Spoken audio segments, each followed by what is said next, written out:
And we do so with a man who's got a lot on his plate. Sean Tindell, Commissioner of the Mississippi Department of Public Safety.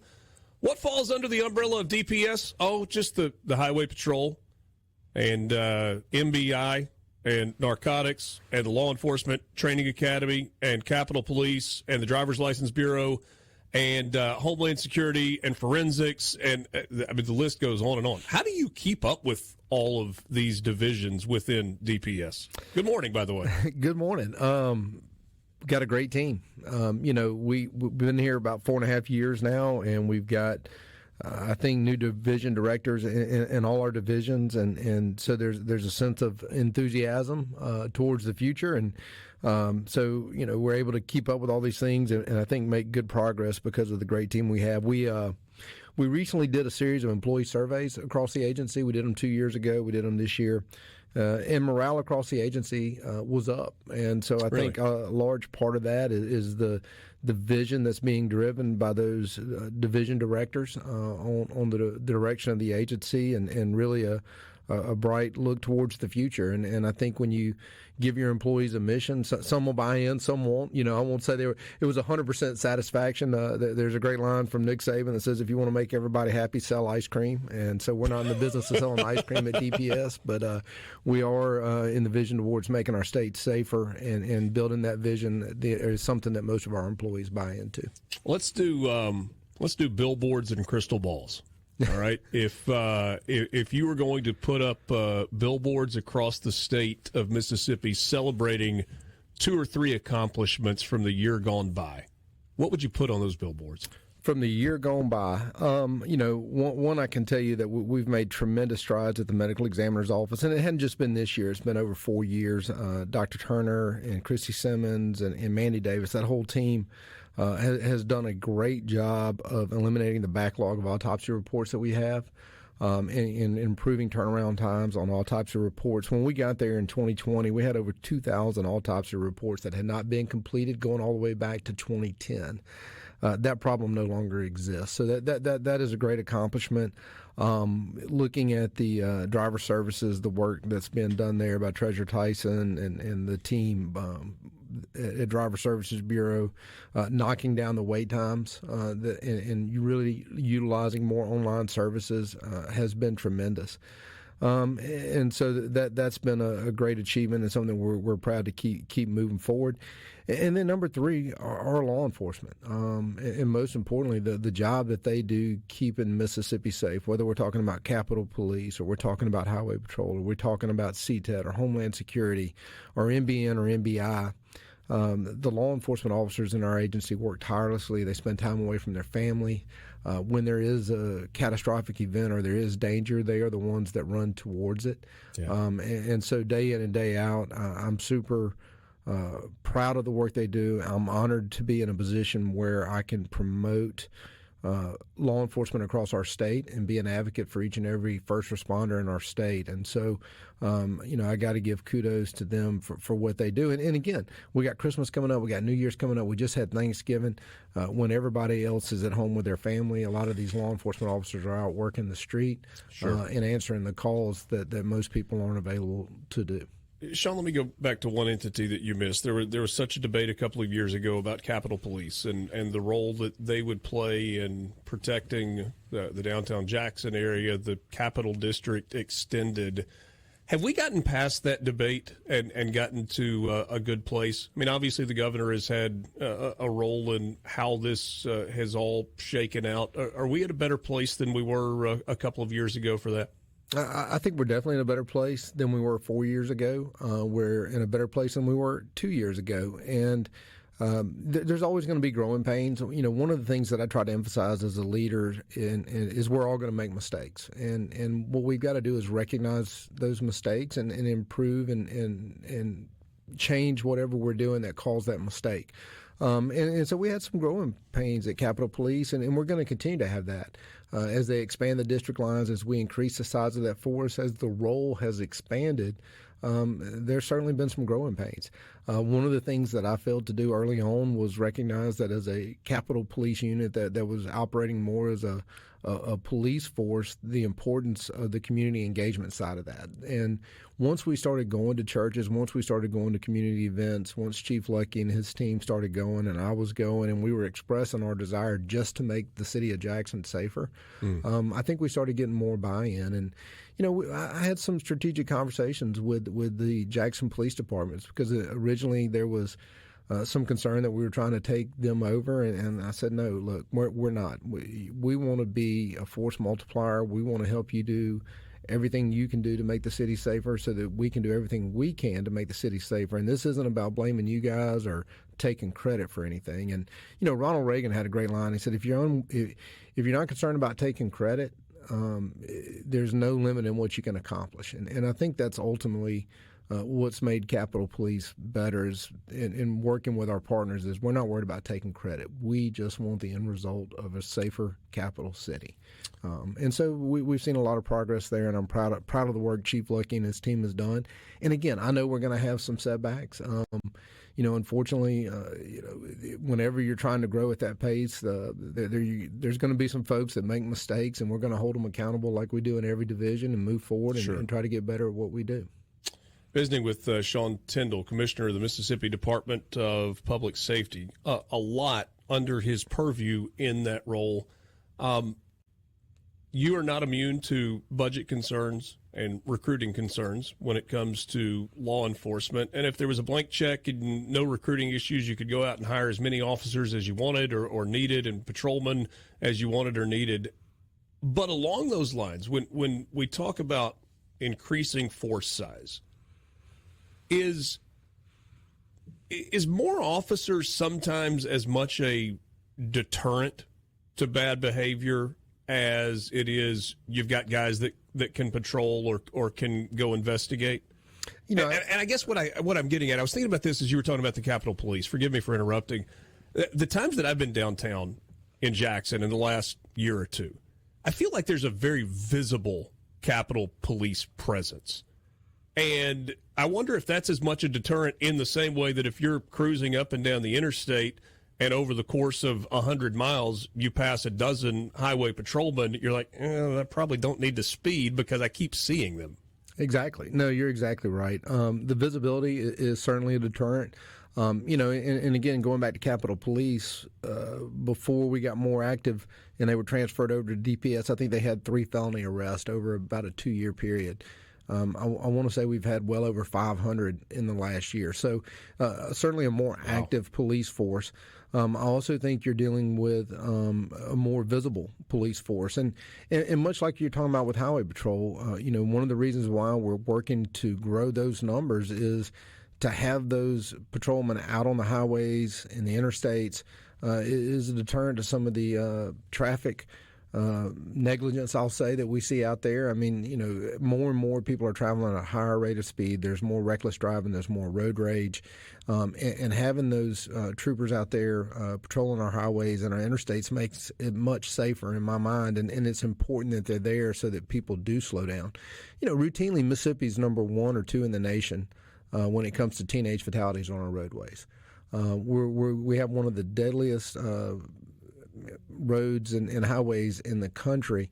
And I think, one, it's because we are a rural state, and most rural states have a higher per capita fatal crash rates. But also, I think we got to do more, and we got legislation passed this last year requiring mandatory driver's education. And I think that's a great step towards highway safety. And then growing the numbers of highway patrol, I think, is really important on our highways and our interstates for deterrent to unsafe driving. And I'll tell you one of the challenges, and internally it's a discussion that we have. In 2025, we will have our first automated 18-wheeler make its way through our state, going from Dallas to Atlanta. So it will not have a driver. If you fly to Austin... You a little nervous about that? Yeah, a little bit. I grew up watching Terminator, and I'm thinking maybe Skynet's coming after us. But, you go to Austin... you get in a taxi in Austin, Texas, you might not have a driver. You go to California, you get a taxi, it might not have a driver. The reality is over the next 20 years, traffic enforcement is going to change immensely. And what are we going to have our law enforcement officers doing? What are we training them for? And we've got to train them still to enforce those traffic laws. But the future of law enforcement is going to change as we have more and more automated vehicles, because you're not going to need that traffic enforcement as much in the future. What we're still going to have is bad guys, and I want our good guys going after those bad guys. Yeah. And the state police and highway patrol, all of them are going to play a critical role in that. You got time to hang with us? Absolutely. Sean Tindell going to stick with us. We'll continue the conversation on the other side of this break. You're listening to the Gallo Radio Show on SuperTalk, Mississippi. Don't go anywhere. But I do want to ask you this. I do not want this to be like Steve Holland traffic cameras, never, never, never. In terms of manpower issues and making sure that roads are safe, I know there are technology pieces, technology companies that are out there that are doing things with cameras as it pertains to uninsured motorists and making sure that school safety zones are safe. Is that something that you see growing in Mississippi? Is that something that is municipality-based and not applicable at the statewide level? Where do you see the technology piece going forward in terms of safety on the roadways? I certainly think it's a great tool, and you look at some of the technology that's being used for the insurance and making sure it's verified in the speed checks and school zones. I think that's are all very good things. I do think legislatively there's probably some changes that need to be made to our laws to deal with that, because I don't know to what extent all the nuances have been handled as far as how those tickets are issued, how they're served, who they go to, who receives any of the penalties. Right now, that's been more of a municipal base. There's probably a point where we got to look at it from a statewide level. I mean, if somebody gets an uninsured motorist ticket in, let's say, Pearl, and then they go into Brandon, are they going to get 2 tickets on the same day for the same violation? And so, I think that's where there probably needs to be some discussion on the statewide level on how we approach that. And I think everybody does have some genuine concerns about just Big Brother always overlooking their shoulder with video cameras. And I think those are very legitimate concerns. And I think we really have to take a look at that and decide how far down that road we want to go. You can have a very safe world, but then what rights do you give up along the way? If you're going to allow the powers that be to have access, unfettered access to your phones and your house and cameras in the sky. John in Pontotoc asked a question on the C Spire text line. Mississippi having any issues with drones? Very topical question. I don't think we've seen quite what we've seen in New Jersey, with all the reports of different drones coming in. People are certainly flying drones. And I think, again, Mississippi, being who we are, the thought of drones flying over my family house or my farm are a bit concerning. And I think, like most Mississippians, there might be a drone season, much like we have deer season. Just like duck season and deer season. That's right. So, I think, again, those are certain considerations. But there's also some federal aspects of drone flights that I hopefully on the federal level will be considered, and where and how and what means and who can operate those drones. Yeah. Crystal balls, looking into the future, 2025 just around the corner. What's on your agenda? What are you looking at in terms of DPS, and whether that's goals or improvements or reforms that you see coming? Certainly, again, mandatory driver's education is something that we're working with the Department of Education on, trying to make sure we get that ready for its full implementation in a couple of years.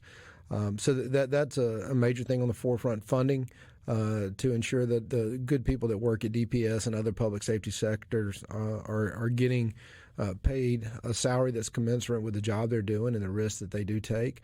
And it's not just law enforcement. You look at what our folks do out at the crime lab. The number of drug cases, DNA analysis, ballistics that have to be done are very high, and those take individuals that are specifically trained in that, in forensics, and have bachelor's degrees and master's degrees, and making sure that they get the tools and resources and the salaries that they need. So it's really going to be, as much of anything, the legislative session will be one in which I'm focused on the budget for our agency. But again, and we talked about a little bit earlier, what keeps me up at night is not so much what we're going to be doing in 2025, but how do we prepare ourselves for 2045? and making sure that the folks that come through our training academies at MELOTA, through our trooper schools, are getting trained for the demands of today, but we're also preparing them for an ever-changing law enforcement for the future. And again, I go back to some of the traffic enforcement stuff. That's going to be, in 20 years, who knows? You might get in your car and say, take me to Jackson. And, what I don't want us to do is be blockbuster. We got to be thinking for the future so that we don't become irrelevant in the future. And again, I go back to there's always going to be bad guys. I want to make sure we're training our folks to catch the bad guys. Yeah. Sean Tindell is Commissioner of the Department of Public Safety. Certainly a lot on his plate. Glad to be with you this morning on the Gallo Radio Show. We have seen over the years some very successful interagency initiatives within the law enforcement community, both at the state level and federal level. But we've also seen turf wars that exist, whether it's jurisdictional or otherwise.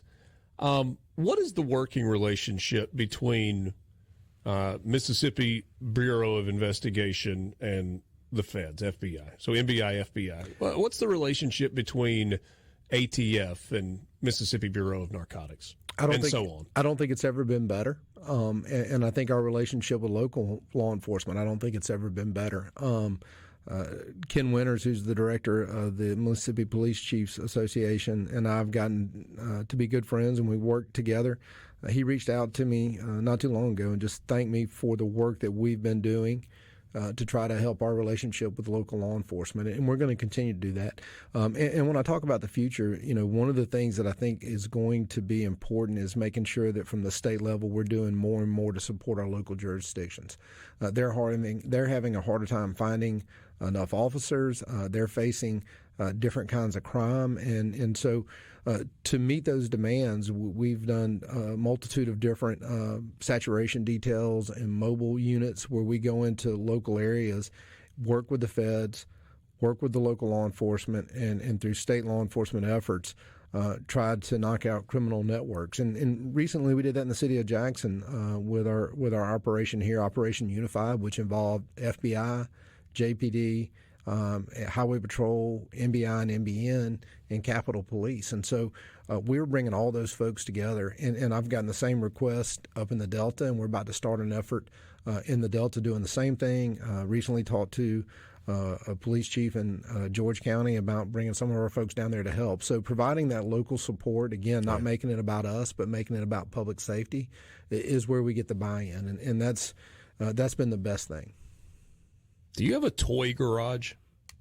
And I kind of laugh when I say that because, when you think about all of the elements that fall under DPS, there's some pretty cool equipment that is at your disposal, which has to be at your disposal for all of your different divisions to be able to do their jobs. But is that all kept in one place where you can go and look at all the toys?